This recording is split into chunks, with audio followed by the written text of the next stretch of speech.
The Tom Woods Show, episode 1428. Prepare to set fire to the index card of allowable opinion. Your daily dose of liberty education starts here. The Tom Woods Show. Hey everybody, if you want to be a cool cat like Woods here, you got to have a pair of Movement sunglasses. Movement has hundreds of premium, affordable sunglass styles to choose from, and you can take 15% off today with free shipping and free returns by going to mvmt.com/woods. Hey everybody, Tom Woods here. We wrap up Ladies of Liberty Week with Carrie Wedler, who is editor-in-chief of Anti-Media, which is at theantimedia.com.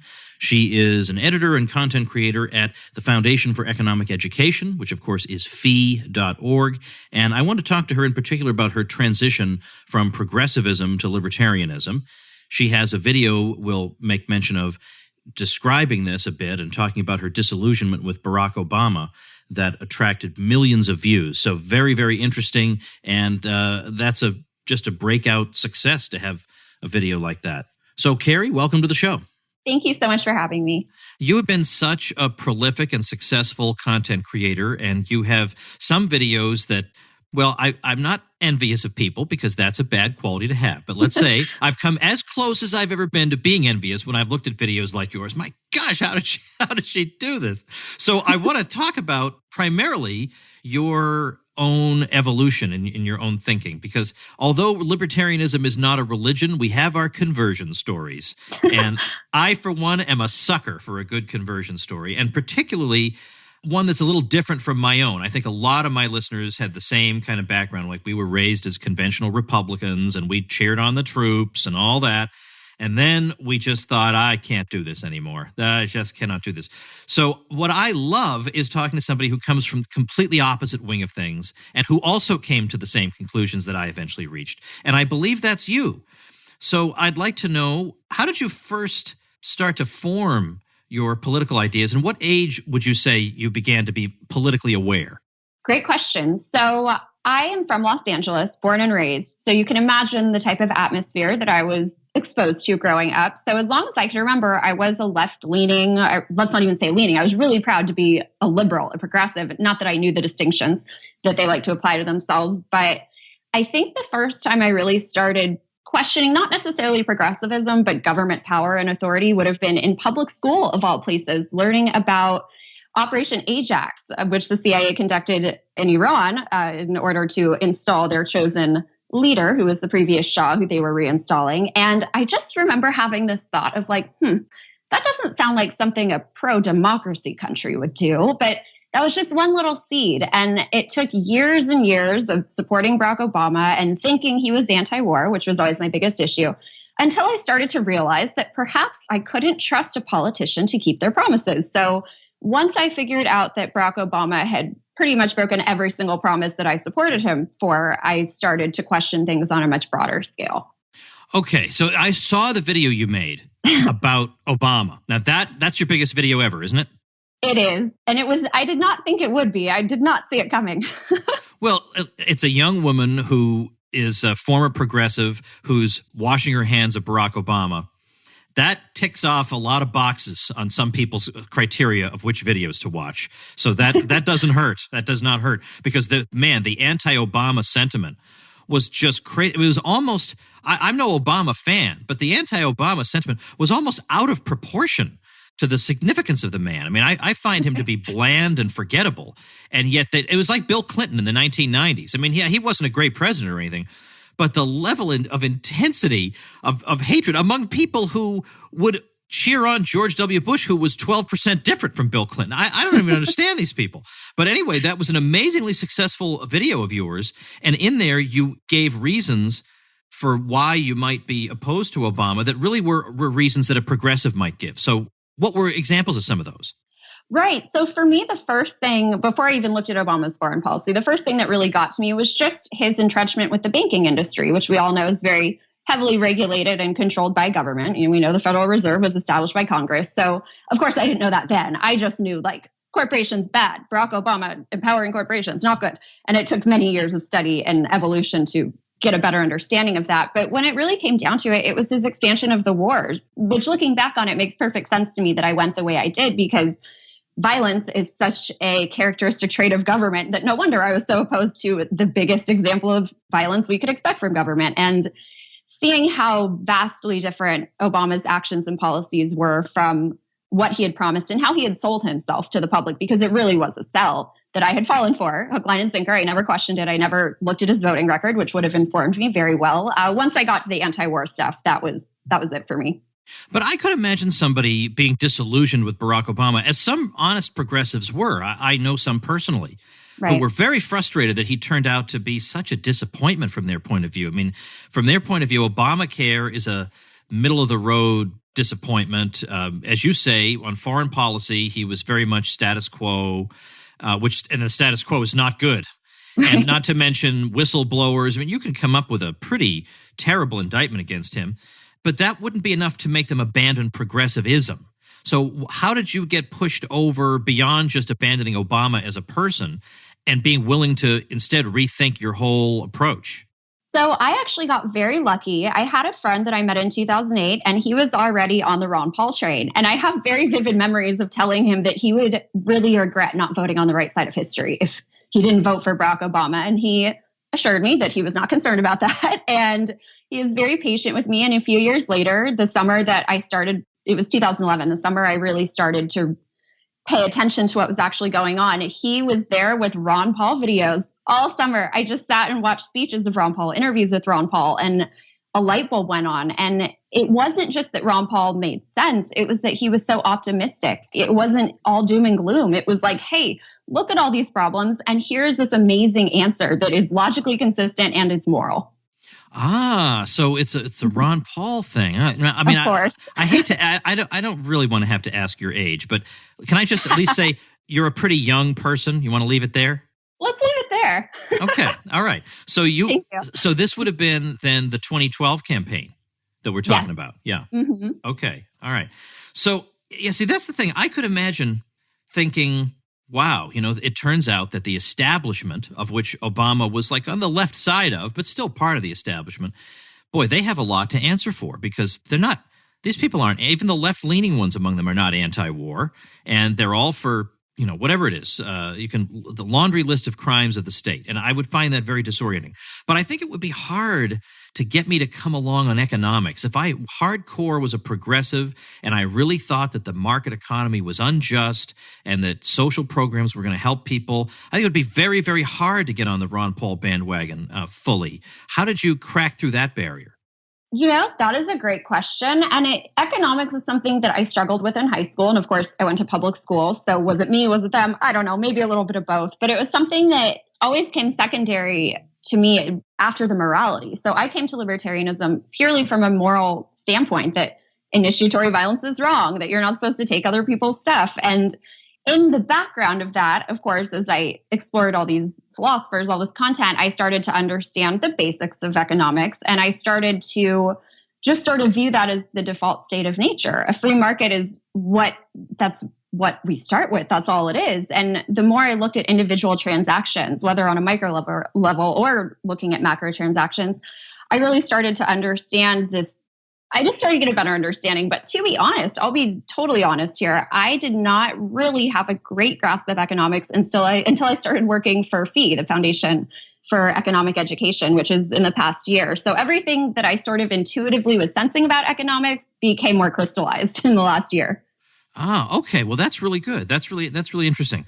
I'm curious about another video you made where you talked about how conservatives brought you out of left liberalism. Yes. And that's an interesting thing, because I bet today you wouldn't use the word conservative to describe yourself. So no. What was the content of that? And that's okay. I mean, look, it's okay. Yeah. You're not on trial here. It's just part of your story. So right. What was that all about?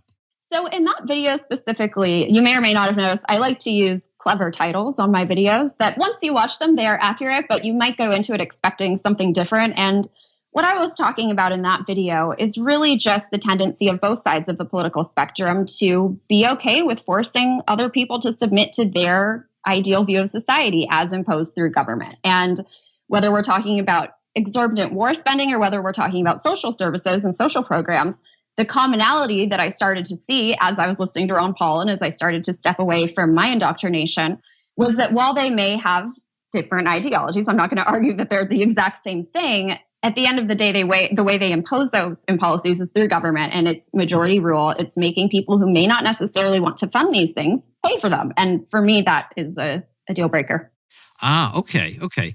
So you found some kind of overlap with those folks, but then at some point, I'm just trying to get the timeline right in my mind of how your mind is changing and you're thinking about things.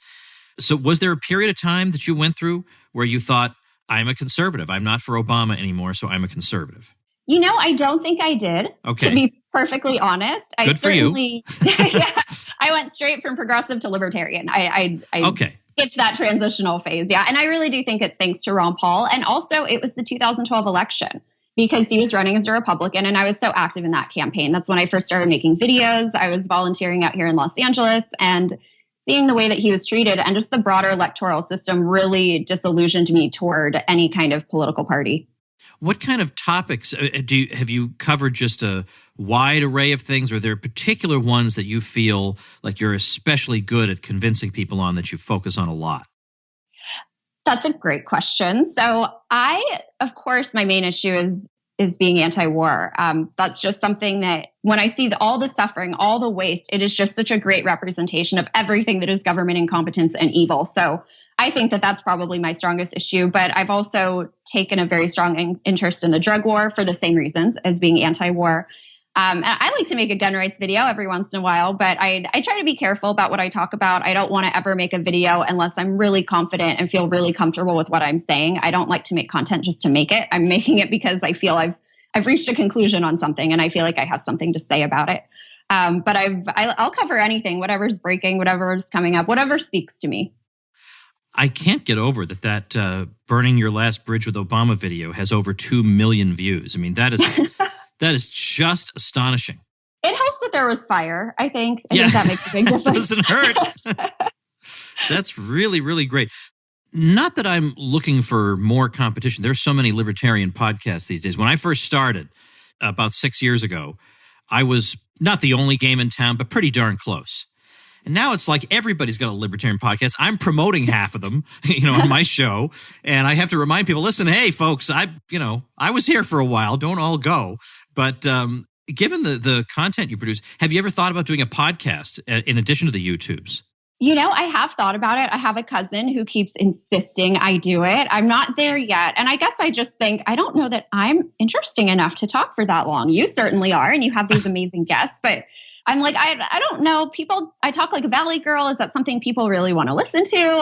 It's something I'd consider, though, because there's so much to talk about. There's plenty to talk about. And you know what? If only half the podcast hosts out there had enough willingness to reflect on their own worth, to ask themselves that question, who really wants to listen to me, the world would be a better place. But you keep producing pretty interesting content. So I'm looking at your channel right now, and it does look like the kinds of topics that you're hitting on these days are more philosophical and abstract as opposed to issue-based. So, for example, government is violence, change my mind. It's not really tied to any particular issue. Right. Do you think what kind of feedback do you get on these, let's say? I mean, do you think you make people think?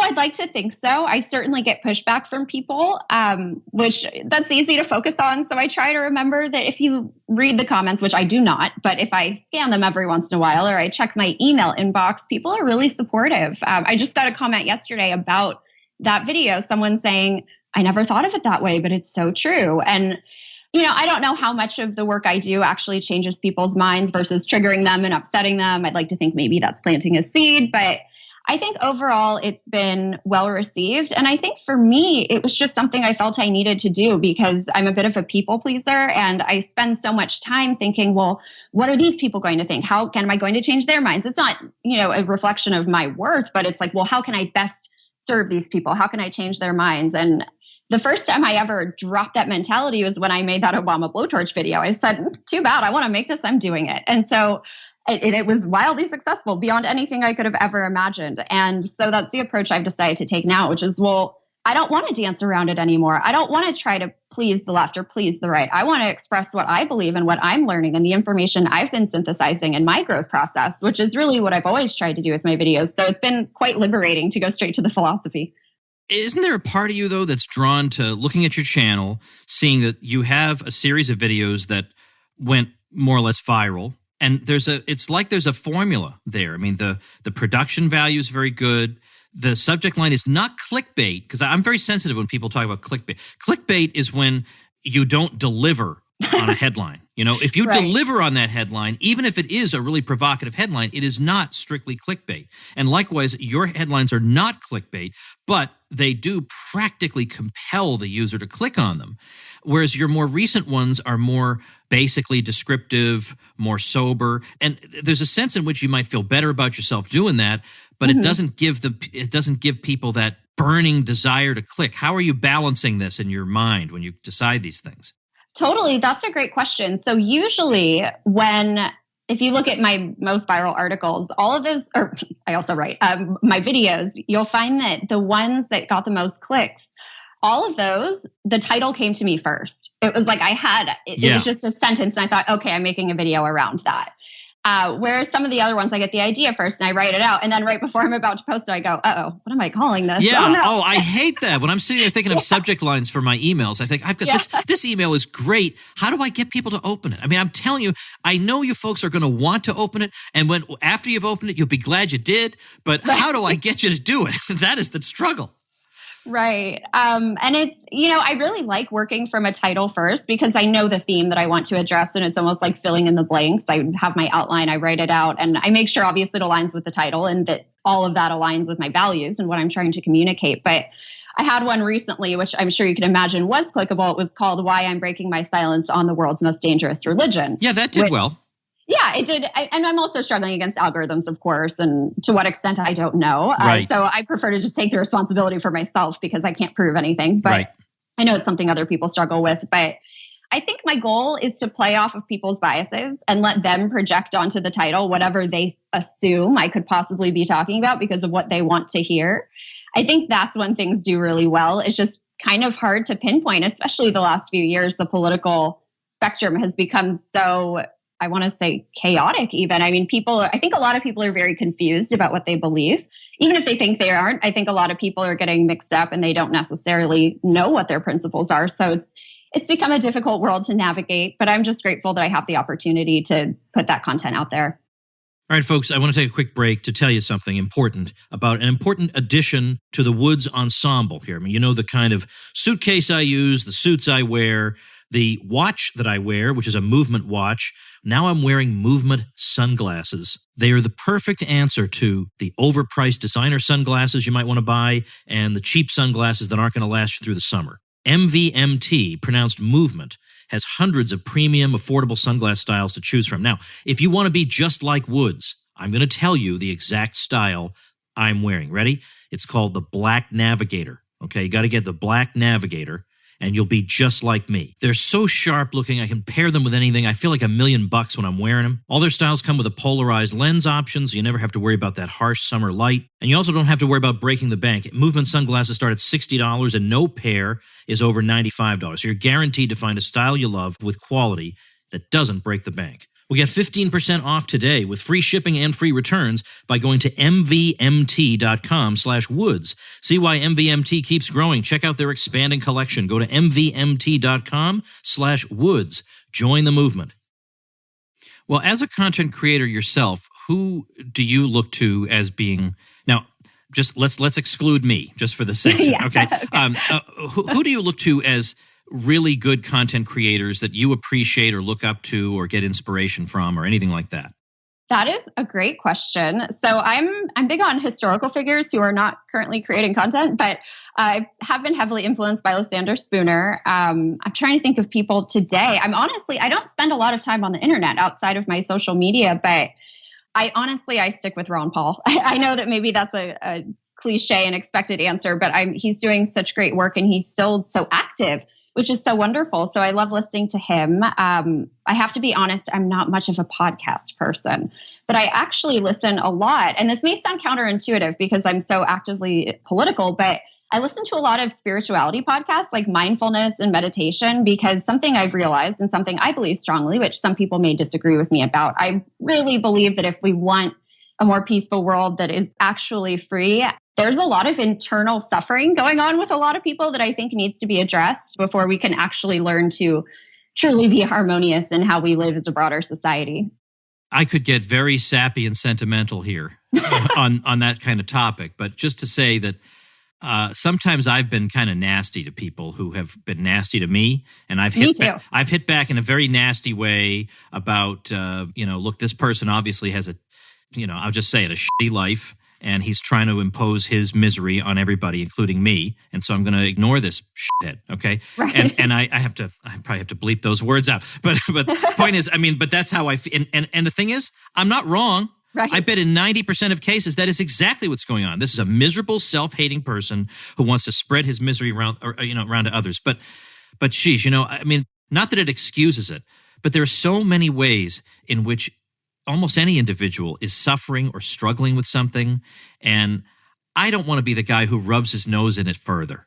Right. And so I do sort of reproach myself for that, even though he shouldn't have started it with me. But I don't want to rub his nose in the fact that his life sucks. Really, just block him on Twitter and just move on. So I appreciate that point that you were making there.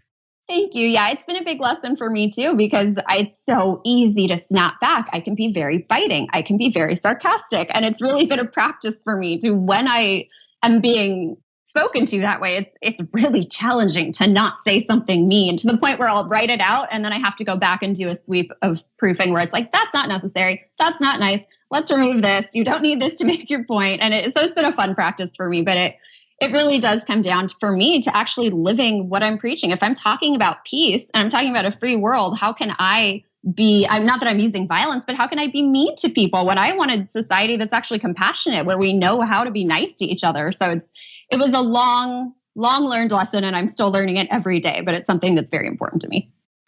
In what areas would you, in your experience, say that the so-called liberty movement, which is kind of an awkward term that I hate, but I don't know what else to call it, where do you think we're doing well, maybe institutionally or the individuals that you meet, and where do you think we could use improvement? And this could be anything from we should write better articles to we need better social skills because it's embarrassing how inept we are. Anything that comes to your mind, I'd like to hear.